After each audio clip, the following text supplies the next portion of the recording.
The US just lost a critical resource, and it wasn't to war, sanctions, or even market shifts. South Africa, one of the world's largest suppliers of key minerals, is threatening to cut off exports to America. Platinum, manganese, chromium, materials that power everything from military tech to electric vehicles, could soon be out of reach. Why? Because of a decision made years earlier in Washington. When the Trump administration slashed U.S. aid to South Africa in response to its controversial land reform law, it seemed like just another diplomatic move. But now, South Africa is striking back, and the consequences could reshape global power. How did a foreign aid dispute turn into a full-scale economic showdown? And what happens if South Africa turns to China instead of the U.S.? To understand how this conflict erupted, we have to look at a law that South Africa passed that did not even concern the U.S. Recently, South Africa passed the Land Expropriation Law, a policy aimed at addressing long-standing racial disparities in land ownership. For centuries, land ownership in South Africa has been disproportionately skewed in favor of the white minority, a legacy of colonialism and apartheid. The South African government, led by President Cyril Ramaphosa, sought to correct this imbalance with a new law allowing land to be seized without compensation in specific cases.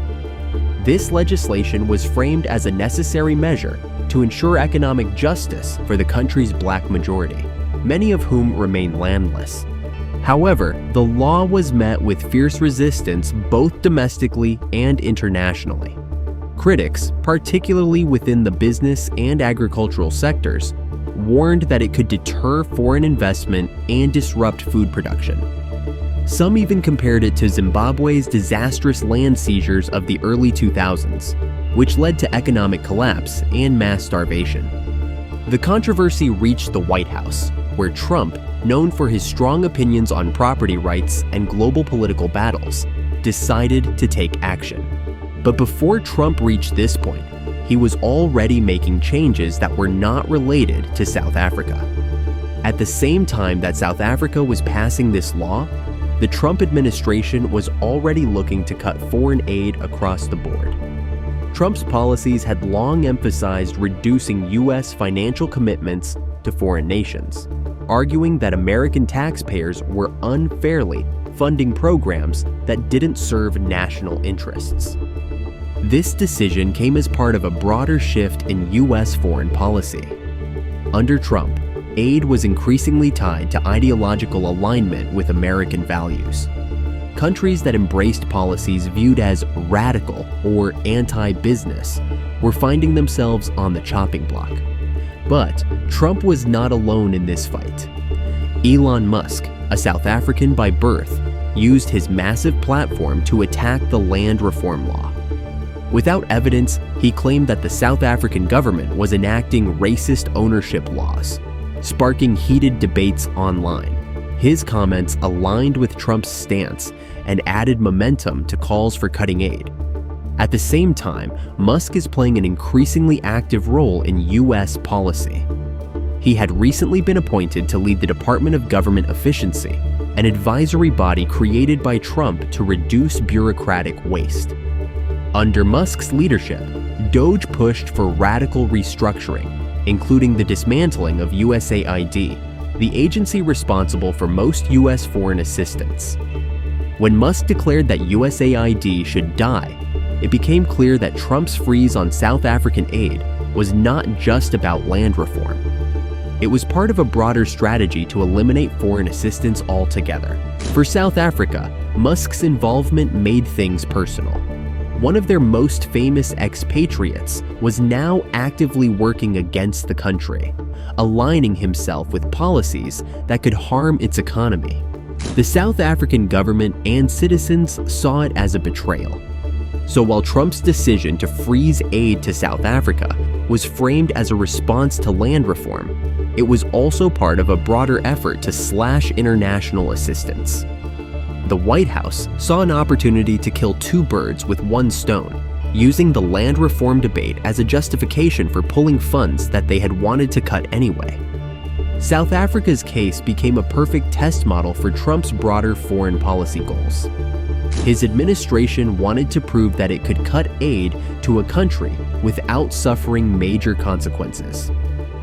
Right-wing media amplified the narrative, arguing that the U.S. should not fund countries with policies that didn't align with American values. For Trump's supporters, however, this was all part of a bigger goal, reducing U.S. reliance on foreign nations altogether. But was it realistic?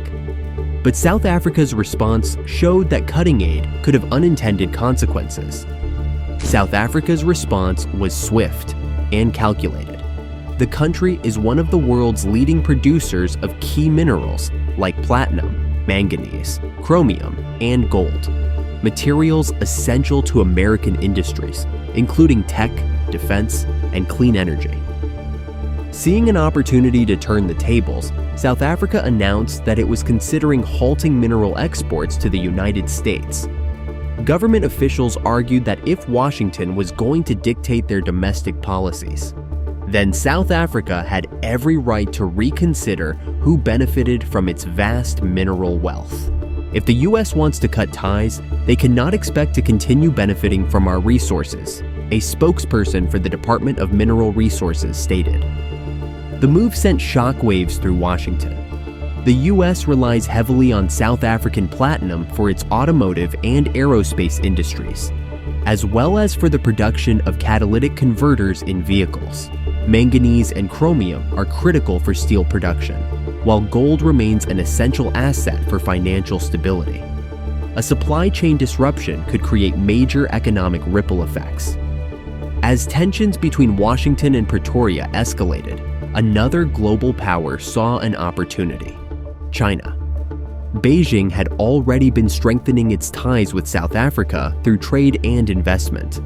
So when South Africa hinted at limiting its mineral exports to the US, China stepped in, offering to buy up even more of those critical resources. The message was clear: South Africa had options. It didn't need Washington as much as Washington needed it. For the US, this was a worst-case scenario. Losing access to South Africa's minerals while watching China gain even more influence in Africa could be a devastating blow, not just economically, but geopolitically. If Washington continued down this path, it risked pushing yet another key supplier into China's orbit, weakening American leverage on the global stage. What started as a policy decision about foreign aid has now evolved into a full-scale geopolitical showdown. South Africa's willingness to leverage its resources against Washington's pressure shows a growing shift in global power dynamics. Nations that were once seen as dependent on the US are now asserting their independence, challenging American influence in ways that would have been unthinkable just a decade ago. Trump's decision to cut aid may have been intended as a show of strength, but in reality, it exposed America's vulnerabilities. In a world where critical minerals are as valuable as oil once was, losing access to South Africa's resources could have long-term consequences for US industry and security. The question now is, will Washington recognize this shift and adapt? Or will it continue down a path that could leave it increasingly isolated? One thing is certain: South Africa isn't backing down. And with China waiting in the wings, the era of unquestioned US dominance over global resources may be coming to an end.